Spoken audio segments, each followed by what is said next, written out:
ناظرین، corona virus نے جب سے پاکستان کو متاثر کیا ہے تو پاکستان میں واٹس ایپ، فیس بک اور دوسرے پلیٹ فارم پر اس سے بچاؤ کے لیے مختلف قرآنی آیات شیئر کی جا رہی ہیں، لیکن اس وبائی آفت سے بچاؤ کے لیے صرف مسلمان ہی کلام پاک کی آیات سے استفادہ حاصل نہیں کر رہے، بلکہ یہودی مذہب سے تعلق رکھنے والے بھی اس مشکل وقت میں اللہ کے کلام سے دلوں کا سکون حاصل کر رہے ہیں۔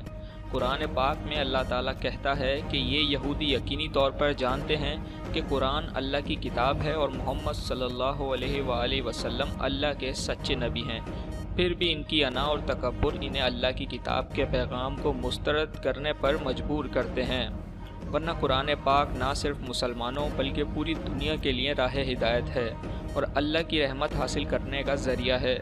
اسی چیز کا مظاہرہ اس مشکل ترین وقت میں دیکھنے میں آیا۔ یہودی دکاندار کی ایک ویڈیو سوشل میڈیا پر سامنے آئی ہے، جس میں اس یہودی دکاندار نے اس کڑے وقت میں اللہ کی رحمت حاصل کرنے کے لیے اپنی دکان میں قرآن کی تلاوت چلائی ہوئی ہے۔